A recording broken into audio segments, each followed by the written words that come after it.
Guys, how are we? We're all good. We're good, thanks. Happy Thanksgiving. Thank you. Happy Thanksgiving to you guys. It's kind of slipped up on us here a little bit. Kind of goes fast. All of a sudden, you're in a bubble here. All of a sudden, you're coming up for air, I guess.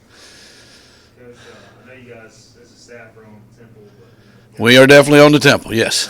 looking back at just from your perspective, last game, can you put a finger on what exactly happened? Well, I'd need more fingers, I think, than I have. So we'll dig that sore back up. Yeah. Offensively, I can speak about it. I think coaches probably spoke quite a bit about the mindset and some of the things that, maybe went on. I think he used, the perfect storm and some things like that. So I'll let him have covered that. Offensively, I thought it was a game of we could not finish drives. We did have a couple 3-and-outs early. I thought, we had a couple errant balls that, maybe should have been caught, maybe should have been a little bit more in. You gripe, you think the guy maybe was interference on one of them. Okay, so that whatever. But really, we just could not sustain the drives. We had some things going. As I told you last week, Houston's defense, nobody thought they were any good, but they were pretty good. They're one of the more talented. I'm not saying they're the most talented, but they were up there. They just had so many injuries. The SMU thing threw all the stats off. They had 7 starters out, in that game. 2 got hurt in the first half. So the second half, they're playing with 9 starters out on defense. Well, you're not going to be very good. You're playing against SMU, who's pretty good. So, they were talented. So you got to play good. And they were the team that, remember I was telling you, they stone you, and then they would give up a big play. Somebody blow a cut. Well, you know what? The game was exactly that way. We had 7, maybe 8, depending on how you look at one play, where we had a chance to make a big play. A guy was open. One time we missed the read. Okay, one time we had pressure. One time they dropped. It was one of those things. So we could just never, ever put the thing in the end zone. Scoring a point, you're not going to win the game. So it was very frustrating. Still frustrating. We are trying to put that behind us, but you use that to correct. What you got to do better. I think it's not nearly as much physical. I think we pressed a little bit. I think the kids wanted to do it. You know what I'm saying? I know the coaches wanted to do it. I think we all pressed a little bit. I think, I don't know, why. I know Holt, a couple of the guys mentioned a little bit about, the Cincinnati game might have had a little bit more of a hangover than maybe we thought.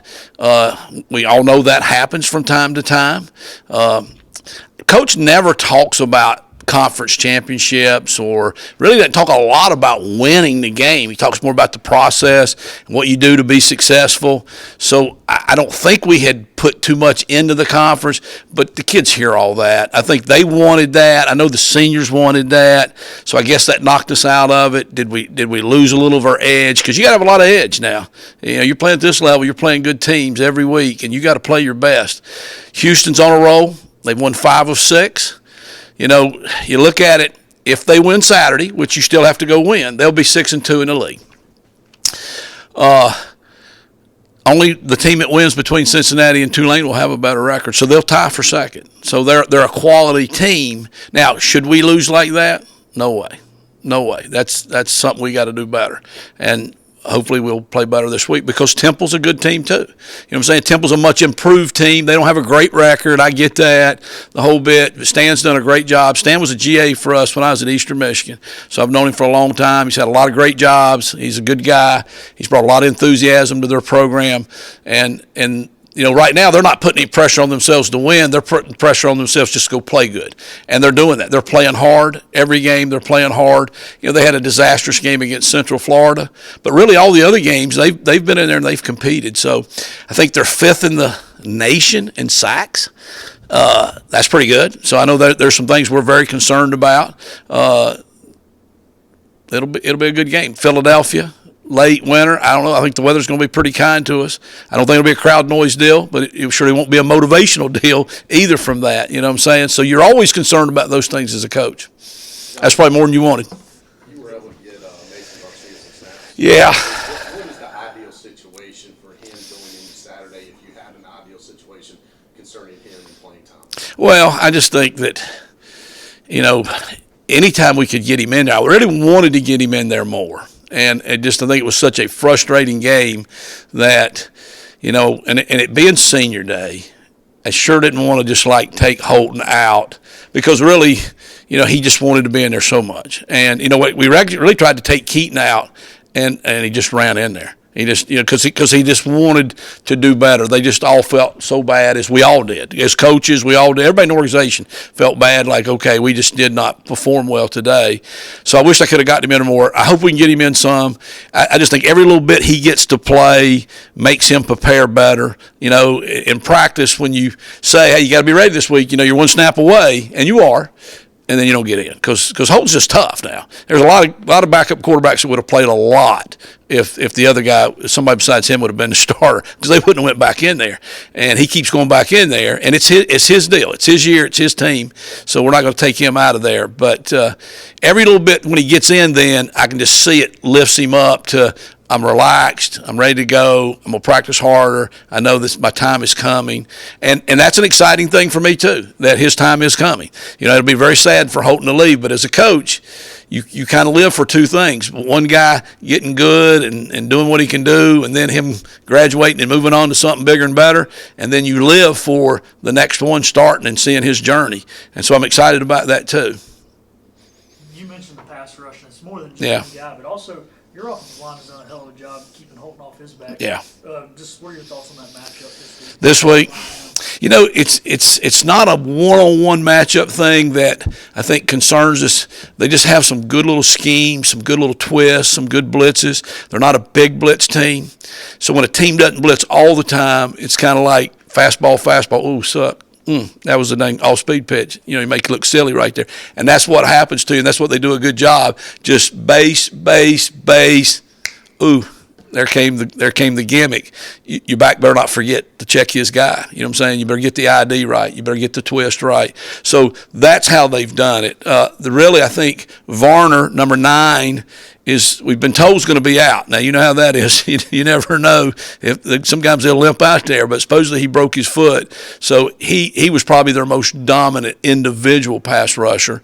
So it won't be a one-on-one thing like that. It's going to be more 5 guys up front working together, which is always the key. And then, you include the back in that protection. The quarterback's involved in that. And, receivers are involved in that somebody's got a hot route. Somebody's got a quick route. Somebody's got to be looking. Somebody's got to be at the right depth, or, you have to hold the ball too long. So that's what we've been in 3rd and long way too much the last 3 weeks. We've got a bad trend going there. We had been really good, and I think that's why we've played well most of the year, because we'd stayed out of 3rd and long. Our average was like being in 3rd and 5.5 in 3rd downs. The last couple of weeks now, it's been 3rd and 7, 3rd and 8. It's been our average. So that means we're having too many lost yardage plays. We got to eliminate that. Final game of the regular season, are there any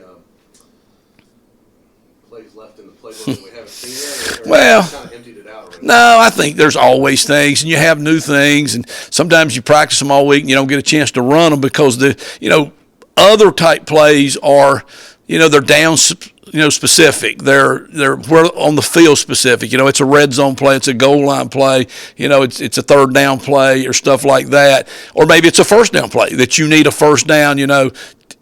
Sometimes you need it on the right hash. Sometimes you need it on the left hash, according to, your quarterback's left-handed. Maybe he needs to go that way. So sometimes you don't get those called. I'd like to get some things called that just work. At this point last week, just anything would have worked. I wish we could have found it. I wish we could have drawn something else up, because it just didn't seem like it did. And I say that, yet I'm saying 7 or 8 times we had – in this business, we talk to each other in the field, and we don't play Houston next week. And obviously, Brandon Jones, great friend of mine, was the O-line coach here, so we talk a lot. Coach Weaver talks with him a lot. He kind of hooked us up. We talked with the defense coordinator because we don't play you. So he's like, hey, what can you tell me? What'd you have on us? Because you had a couple of things, okay, and then there was a couple of things you did, and I want to know why you did that. What made you do that? And we asked him the same thing, and he was, we were sharing information, and he was like, you had us on this one. That totally blew us away. He dropped it, or I don't know why he didn't throw it to this guy, or whatever, or so-and-so slipped, and you're like, yeah, I know. Trust me, I know. But it's a result-oriented game. We all know that. So that's the whole thing. When you get a shot, you got to make a shot. And so we got some stuff. Yeah, we haven't done everything. I mean, we're not a trick type deal. That's really not what we are. Coach wants to be a downhill, beat you up, be more physical type deal. We constantly say it's not what you do, it's how you do it. But, And my man Lincoln's now the goo of all goos, and he surely deserves it. That was his saying too when we were here, because we were really simple when we were here.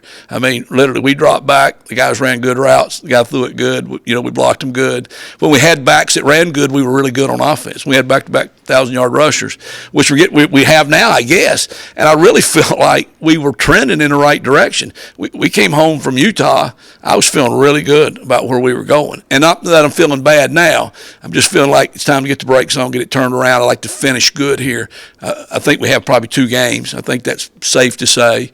I sure would like to go play good here. And we'll do anything we can do to make that happen. We talk a lot about Holden played through an injury this year, but Isaiah Foote, he's like gone out all year. Like, what's his first year starting? What's he done in the first year? Man, has he grown up? You know what I'm saying?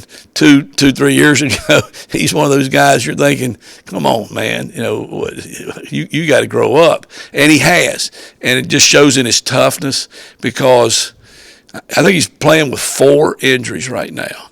And he keeps coming back out here to practice too. And, we're not making him. We keep saying, can you go? And he's like, yeah, I got to go. I want to go. And we are thin up front. We're very inexperienced there. When he was out Saturday, we got exposed a couple of times. So, sometimes as an offensive lineman, you only get noticed when you do bad.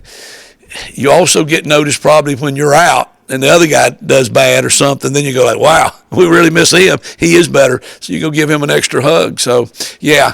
I mean, like I say, he's the bionic man right now. They put him together. I don't know what it costs to outfit him right now. He's got so many braces and wraps on, but he's expensive. Anything else for Coach? Coach, go-to Thanksgiving Day meal. What's your go-to? Well, mashed potatoes is the number one. I got to have the mashed potatoes. That's the Irishman in me, I guess. So that's the go. The turkey. I have a little turkey with it. That's just to me. That's the trimmings. It's more about the potatoes and the dressing, I guess, and then maybe what I wash it down with. I'm a true part. Thank y'all. Appreciate y'all being here. Thank you, Mike.